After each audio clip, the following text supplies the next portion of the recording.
আসসালামু আলাইকুম রহমতুল্লাহি ওবরকাতুহু। সম্মানিত দর্শক, বাংলাদেশে রাজাকার শব্দটি একটি দুর্বোধ্য গালিতে পরিণত হয়েছে। এই শব্দটি একটি অভিশপ্ত শব্দ। অভিশপ্ত শব্দের ব্যবহার বা অভিশপ্ত যে বিষয় বা বস্তু, সেগুলো নিয়ে কথা বলা, কাজকর্ম করা খুব সতর্ক না হলে বা ওই ব্যাপারে যদি আপনার যাকে বলা হয় পূর্ব প্রস্তুতি না থাকে, জ্ঞান গরিমা না থাকে, তাহলে কখনো কখনো অভিশাপের যে বিষয়বস্তু সেগুলো উল্টো অভিশাপ হয়ে আপনার জীবনকে তছনছ করে দেয়। যেমন ধরুন, আমরা অনেক ভৌতিক বিষয় জানি, পৃথিবীতে রয়েছে এগুলো। এখন আপনার যদি গভীর রজনীতে কবরস্থানে একা যান, আপনার ভয় লাগবে। শ্মশান ঘাটে আপনি যত শক্তিশালী হন না কেন, অমাবস্যা রাতে একা যদি যেতে বলা হয়, আপনি সাহস পাবেন না। এরকম অতি অলৌকিক কিছু বিষয় রয়েছে। এখনো সেই মিশরের যে পিরামিডের অনেকগুলো চেম্বার রয়েছে, কিংবা মিশরের যেটা কিংস ভ্যালি রয়েছে লুকজরে। একটা হলো কায়রোতে 3টি পিরামিড রয়েছে, আর একটি হলো তাদের যে আদি রাজধানী ফেরাউনদের, সেটা হলো লুকজর। তো সেখানে অনেকগুলো চেম্বার রয়েছে। সেই চেম্বারে মানুষ এখনো ভয়ে ঢুকে না। এর কারণ হলো, অতীতে যারাই এই চেষ্টা করেছেন, কেউ গবেষক, কেউ ডাক্তার, কেউ বীর, তারা সবাই অপঘাতে মৃত্যুর মুখোমুখি হয়েছেন, অভিশপ্ত হয়েছেন। এবং এই জন্য কিছু কিছু জায়গা এই পৃথিবীতে এখনো রহস্যের সৃষ্টি করে চলেছে। আপনি যদি বারমুদা ট্রায়াঙ্গল, এটির নাম অবশ্যই শুনেছেন। সেই জায়গা এই বিজ্ঞানের যুগেও কোনো জাহাজ সেই জায়গা দিয়ে অতিক্রম করতে পারে না, অমনি পিছনে টেনে নিয়ে যায়। তারপর আপনি যদি সৌদি আরবের ওয়াদিয়া জিন একটি এলাকা রয়েছে মদিনার কাছাকাছি, তো সেখানে আপনি যদি যান, জিনের পাহাড়, গাড়ির স্টার্ট বন্ধ করে দিবেন এবং সেই গাড়ি স্টার্ট বন্ধ করার পরও 100 কিলোমিটার বেগে গাড়ি চলতে থাকে। আমি নিজে সেটা দেখে আসছি। It's a miracle of creature, creation and creator. অর্থাৎ আল্লাহ রাব্বুল আলামিন তার এবং তার সৃষ্টি জগতের এবং তার সৃষ্টির একটা অলৌকিক ঘটনা। তো এরকম আমাদের দেশের যে রাজাকার শব্দটি, এই শব্দটি অভিশপ্ত। এটি যাদের ক্ষেত্রে প্রযোজ্য, অর্থাৎ যারা এই রাজাকার ছিলেন, আখেরাতে তাদের কি হবে জানি না, কিন্তু এই দুনিয়াতে তারা ভীষণ রকম অভিশপ্ত হয়েছেন। অনেকে ফাঁসিতে চড়েছেন, অনেকে গণপিটুনিতে মারা গিয়েছেন, অনেকে সামাজিকভাবে নিগ্রহের শিকার হয়েছেন। এবং এই সমাজ কোনো রাজাকার বা তার বংশধর আত্মীয় স্বজনদেরকে এখনো ঠিকমতো গ্রহণ করেননি। তো এটা হলো রাজাকারের ডাইরেক্ট, যাকে বলা হয় অভিশাপ। আর রাজাকারের ইনডাইরেক্ট অভিশাপ হলো, আপনি যখন কোনো নিরীহ মানুষকে, ভদ্রলোককে, সম্মানিত মানুষকে রাজাকার বলে গালি দিবেন, তাহলে আপনি অভিশাপের শিকার হবেন।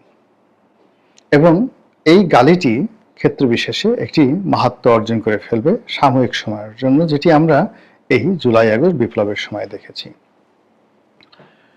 জুলাই আগস্ট বিপ্লবের যারা অগ্রনায়ক ছিলেন, তাদেরকে পাইকারি ভাবে শেখ হাসিনা রাজাকারের নাতিপুতি, রাজাকারের বাচ্চা বলে তিনি গালিগালাজ করেছেন।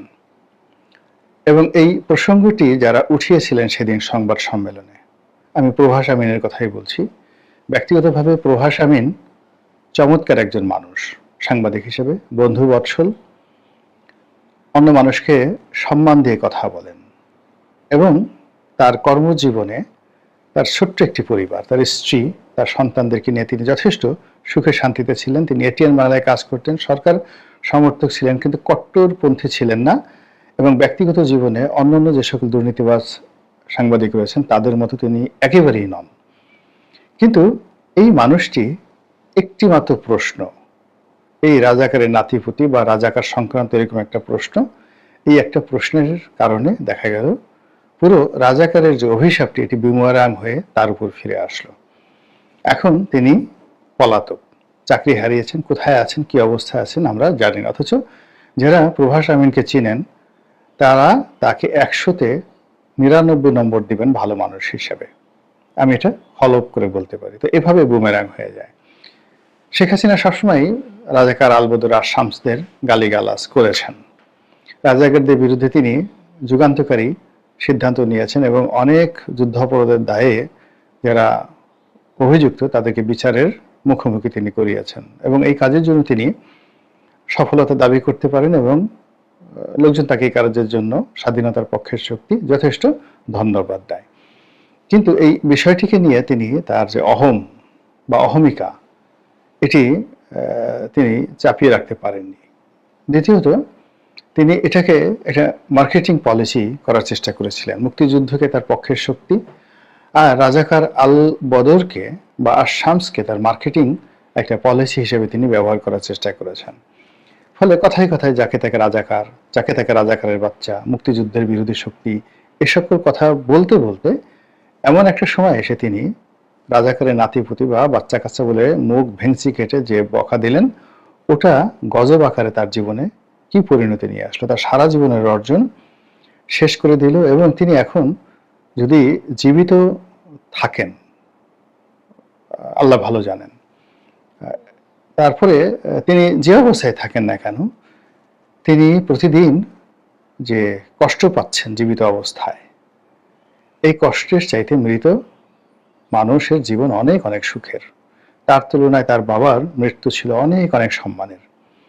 তিনি দেখছেন যে তার সারা জীবনের সঙ্গী, তার ছায়া শক্তি, তার রাজনৈতিক সহকর্মী আমির হোসেন আমু, বয়োবৃদ্ধ মানুষ, বয়স্ক মানুষ, প্রায় ৮৫-৮৬ বছর তার বয়স, আরো বেশি ৯০ বছর হতে পারেন, তোফায়েল সাহেবদের চেয়েও সিনিয়র। তো সেই মানুষটি হাঁটতে পারেন না, তাকে পিঠমুড়া করে বেঁধে পিছনে হ্যান্ডকাপ পরিয়ে তাকে জেলের থেকে আনা হচ্ছে, আদালতের কাঠগড়ায় দাঁড়ানো হচ্ছে।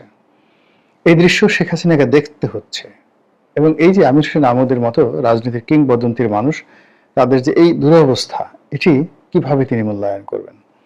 আজ যদি মতিয়া চৌধুরী জীবিত থাকতেন তার অবস্থাও একই অবস্থা হতো। তার অত্যন্ত প্রিয়জন যাদেরকে তিনি ভালোবাসতেন, যদিও এই মানুষদের সম্পর্কে রেকর্ড ভালো না, আনিসুল হক, সালমান এফ রহমান, ডক্টর দীপুমণি, তারপরে তাদের সম্পর্কেও যে দৃশ্য আমরা দেখছি, এই দৃশ্য শেখ হাসিনার জন্য প্রতিটা মুহূর্তে জীবন্ত মানে অগ্নিদগ্ধ হওয়ার মতো অবস্থা। এবং এই রাজাকার শব্দটিকে, অভিশপ্ত এই শব্দটিকে তারা মন্দ কাজে ব্যবহার করার কারণে শেখ হাসিনা আজকে এই দৃশ্যগুলো তাকে দেখতে হচ্ছে। তো এই যে রাজাকার, সেই রাজাকার শব্দটি দেখা গেল বিপ্লবের সময় তুমি কে আমি কে, রাজাকার রাজাকার বলেছে কে, স্বৈরাচার স্বৈরাচার। এবং এটা দেখা গেল যে কোনো ভাবে একটা পজিটিভ ধারায় ফিরে আসলো এই রাজাকার শব্দটি। কিন্তু গত ৭ মাসে আমাদের দেশে যে সকল কর্মকাণ্ড ঘটছে, সেটা ধর্মীয় সেক্টর বলেন, মাজার ভাঙা বলেন, মাদ্রাসা দখল বলেন, তারপর নিজেদের মধ্যে অন্তর্ঘাত বলেন, রাজনীতির যে ভণ্ডামি বলেন, মুক্তিযুদ্ধের যে বিপক্ষ শক্তিগুলো ছিল জামাতে ইসলামী থেকে শুরু করে অন্য যে সকল দল, তারা মুক্তিযুদ্ধ নিয়ে যে সকল নতুন ইতিহাস রচনা করছেন, কিংবা ওই মুক্তিযুদ্ধকালীন সময় তারা যে সকল কর্মকাণ্ড করেছেন সে সকল কর্মকাণ্ড নিয়ে তারা যে ধরনের সাফাই গাওয়ার চেষ্টা করেছেন, ফলে আবার সেই রাজাকার সগৌরবে ফিরে এসেছে। সগৌরবে ফিরে এসেছে মানে আগের তাদের যে কুকর্মের গৌরবময় ঐতিহ্য ছিল সেটি এখন আবার সেই গালি হয়ে ফিরে এসেছে। ফলে শেখ হাসিনা যে সময় গালি দিয়ে বিপদে পড়েছিলেন, এখন বাংলার আনাচে কানাচে তারা সবাই বলা বলি করছে যে যদি ২০২৫ সন না আসতো, ২০২৪ সন না আসতো, তাহলে ১৯৭১ সনের সেই ২৬শে মার্চ থেকে শুরু করে ১৬ই ডিসেম্বর পর্যন্ত রাজাকার আলবদর আর শামস আমাদের এই বাংলায় কি করেছে সেই জিনিসগুলো আমরা কোনো অবস্থাতেই টের পেতাম না, দেখতে পেতাম না। এখন আমরা জীবন্ত রাজাকারকে দেখতে পাচ্ছি, আলবদরকে দেখতে পাচ্ছি, আর শামসকে দেখতে পাচ্ছি। এবং এটা রূপক অর্থে, এবং এটা যেহেতু আগেকার যে রাজাকার আলবদর আর শামস তারা তো জীবিত নাই, কেউ মারা গিয়েছেন, দু একজন যদি বেঁচে থাকেন একেবারে যাকে বলা হয় বয়োবৃদ্ধ অনুল্লেখ্য, ওইরকম কেউ নেই। কারা আছেন তাদের সন্তান সন্ততি নাতি পুতি অথবা তাদের যে আদর্শ, সে রাজাকারদের যে আদর্শ, সেই আদর্শ যারা ধারণ করেন সে সকল ব্রেন চাইল্ড বলা হয় এদেরকে, তারা এই সমাজে এখন দাপিয়ে বেড়াচ্ছেন। তো এদেরকে দেখার ফলে এবং এদের কর্মকাণ্ডের ফলে কি হচ্ছে, রাজাকারের সেই যে প্রাচীন যে দুর্নাম এবং বদনাম এটা আরো বড় আকার ধারণ করেছে। ঠিক এই সময়টিতেই দেখা গেল রাজাকারের বাচ্চা বলে আরো একজন ব্যক্তি একটা গালি দিয়েছেন এবং অহরহ তিনি এই গালিগুলো দিচ্ছেন এবং তিনি ধরে নিয়েছেন যে তিনি মরে যাবেন, তাকে মেরে ফেলা হবে, কিন্তু তিনি কোনো অবস্থাতেই এই গালিগালাজ বন্ধ করবেন না। তিনি হলেন বাংলাদেশের মুক্তিযুদ্ধের অন্যতম যুবরত্ন। মুক্তিযুদ্ধকালীন সময় যাদেরকে বলা হতো পঞ্চরত্নের অন্যতম রত্ন, যিনি স্বাধীন বাংলাদেশে ছাত্রলীগের সভাপতি ছিলেন এবং মুক্তিযুদ্ধ করেছেন, জীবনের বহু সুযোগ পেয়েছেন, মন্ত্রী হওয়ার প্রলোভন পেয়েছেন বহুবার বহুজনের কাছ থেকে, পদ পদবি পাওয়ার সুযোগ পেয়েছেন, জীবনে অনেক অর্থবিষ্ট আয় রোজগার করার তার সুযোগ ছিল, কিন্তু এই জিনিসগুলো তিনি করেননি। ঘুষ খাননি, দুর্নীতি করেননি, মাথা বিক্রি করেননি, তেলবাজি করেননি, দালালি করেননি। যতটুকু ন্যায়ের পথে থেকে রাজনীতির জন্য যতটুকু প্রয়োজন সেই জিনিসগুলো তিনি করেছেন। সময়ের প্রয়োজনে দল পরিবর্তন করেছেন, আওয়ামী লীগ থেকে গিয়ে বাকশালে এসেছেন, বাকশাল থেকে গিয়ে আবার আওয়ামী লীগে এসেছেন। রাজ্জাক ভাই যখন আলাদা হয়ে গেল বাকশাল, তিনি সেখানে এসেছিলেন।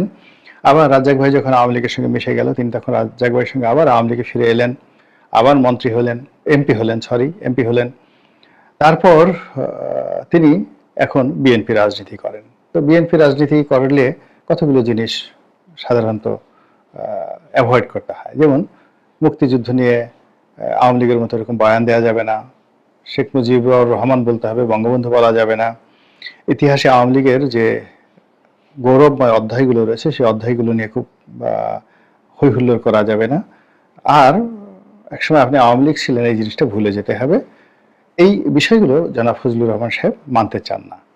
তিনি এখন জীবন সায়াহ্নে, তার বয়স প্রায় ৭৮ বছর হয়ে গেছে, ছেলে মেয়েরা সবাই অত্যন্ত মেধাবী, দেশের বাইরে ভালো ভালো পদ পদবিতে চাকরি করেন।